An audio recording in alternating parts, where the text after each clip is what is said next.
Oh, yeah. Oh, speaking of which, by the way, congratulations to everybody that is cool, that is involved on this list. Okay. Stop Antisemitism.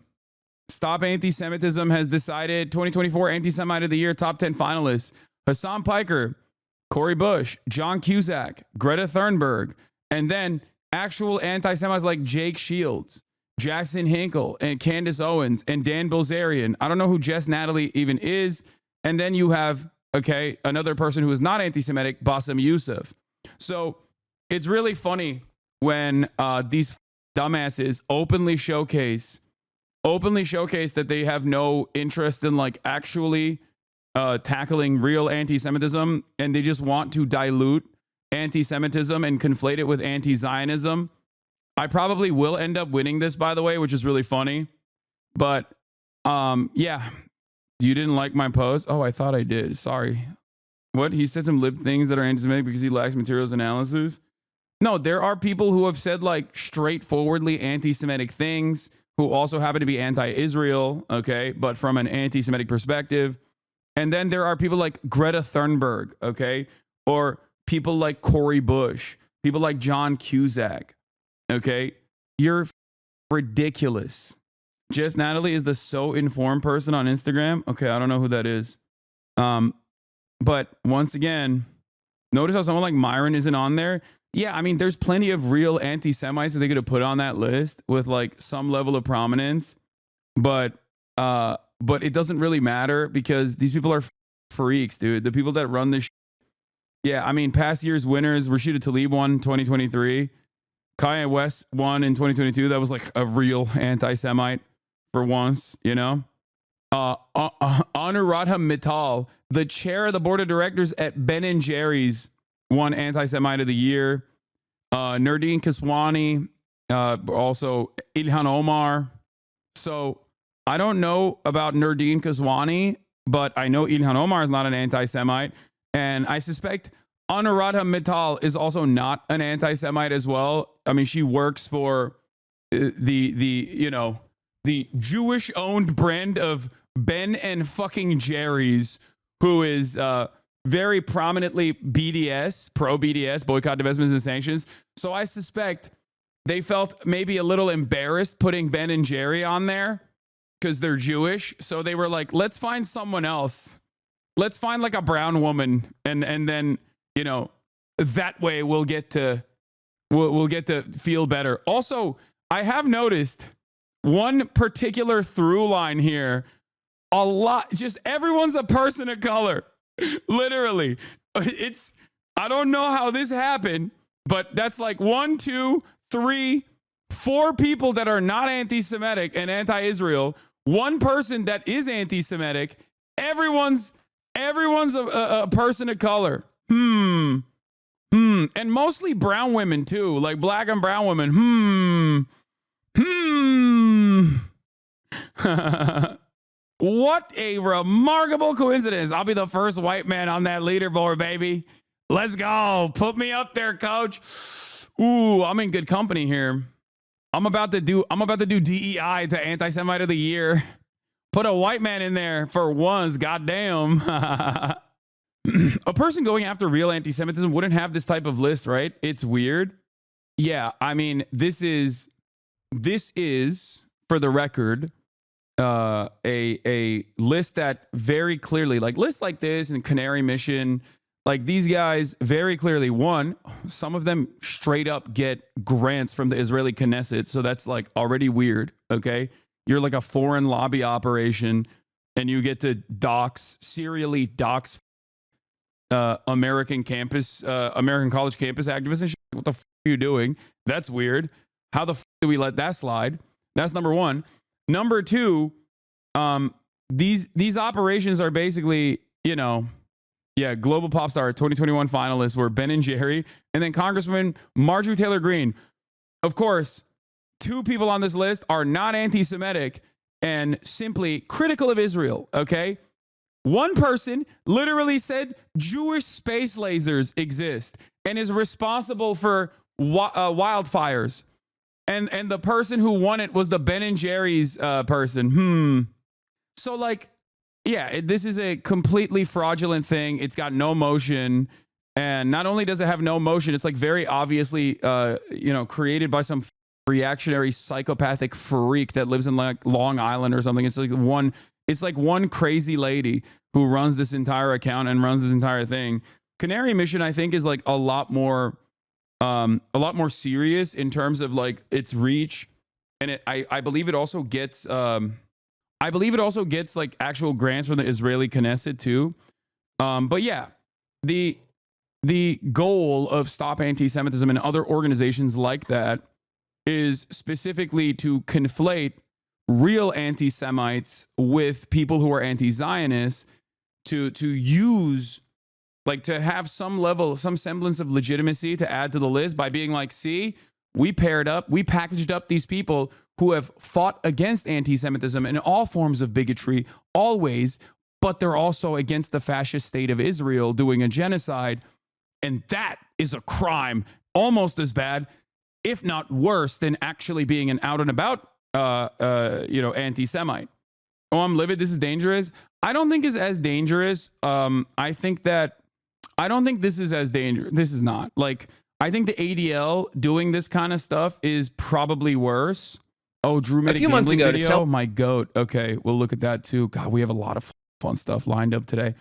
But yeah, I just wanted to, I wanted to start the day by talking about, like, Stop Anti-Semitism is like the most low motion one out of all of these organizations. The ADL has like some semblance of institutional legitimacy, but I think they've really abused it over the course of the past couple of years to a certain degree, especially over the last year, where like they will get prominently displayed by Fox News, and they'll get like MSNBC slots every now and then, but overall, most people are not going to take him seriously. I mean, even Wikipedia decided that they were an unreliable orator. So, yeah, it's most normal people, I think, and most intelligent people, most thoughtful people understand this. This might work. This only works for people who are just like already very invested in looking at any kind of anti-Israel sentiment, who are already like very primed into saying like anti-Zionism is anti-Semitism. But it's got, the last year of just like lumping in anti-Zionism as anti-Semitic, anti-Zionism across the board being anti-Semitic has like really, I think, destroyed the credibility of a lot of these institutions that already didn't really have any credibility to begin, or shouldn't have had any credibility to begin with. So, but yeah, I said this list is a perfect demonstration of the unserious nature of these kinds of groups.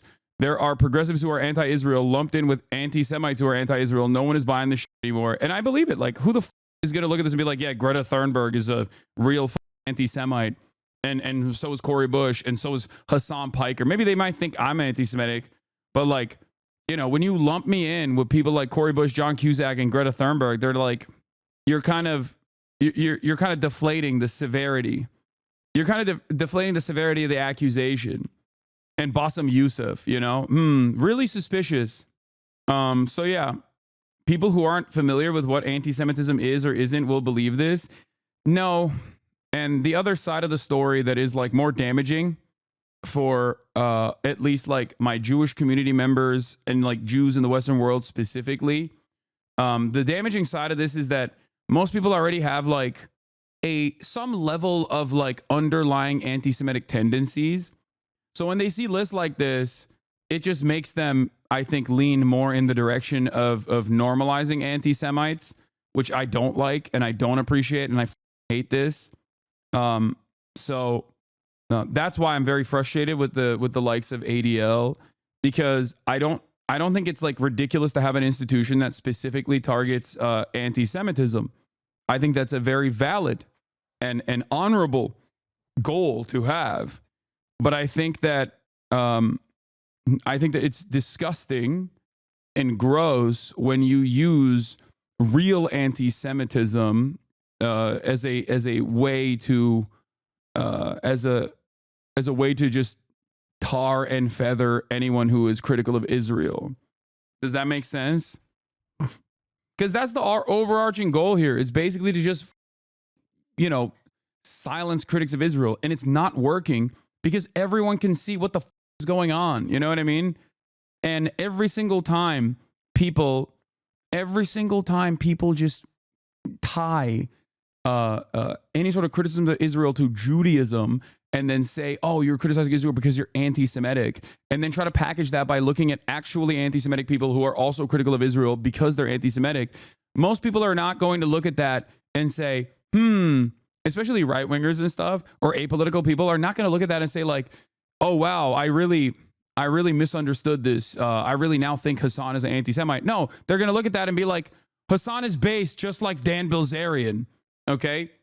That's what's frustrating about this process. I feel like I'm getting eaten alive by both ends in this situation because like I am someone who obviously is a fighter against anti-Semitism and always have been and always will be. It's a unacceptable bigotry. And for that reason, I despise these. One, because they're so pro-Israel, and two, because in the process of trying to defend Israel, they end up overextending and, making people feel like anti-Semitism is not a serious problem at all. Hasan is just Candace Owens. Yeah, totally. Like, I can't think of another person that is so diametrically opposite to me as like Candace Owens. You know what I mean? Yeah, it is a whole website run by some schizophrenic lady in Long Island. Yeah. I don't know who Jess Natalie is, but I know who is not anti-Semitic on this list, and I know who is anti-Semitic on this list. Jake Shields is an anti-Semite. He said a bunch of, Jews control the media style things. Jackson Hinkle has said a bunch of anti-Semitic shit too. Candace Owens, anti-Semitic and anti-Israel. Daily Wire famously hired her, knowing full well that she was an anti-Semite, and fired her when, she wasn't just an anti-Semite, but also anti-Israel. That was a fun little process for Ben Shapiro and Jeremy Boring's operation there. Like, they hired her when she very famously said Hitler just wanted to make Germany great. Like, she was anti-Semitic when you hired her, dog. And then they fired her claiming it was for anti-Semitism. It's like, well, you knew that already. Jess Natalie is an anti-Zionist activist. Okay, that makes sense. Yep, there it is. Okay, so I guess she was also another one of these people that was lumped into this category for the crime of being upset at a fascist country.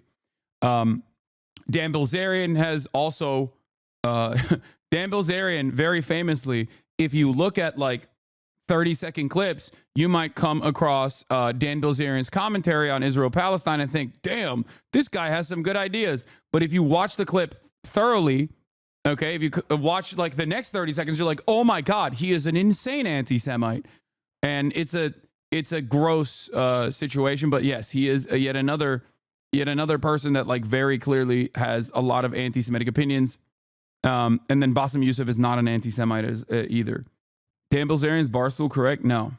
You can tell, but not everyone will care to make that distinction, unfortunately. I know. But the reality of the matter is most people don't give a shit, okay? Most people hate this cancel culture shit.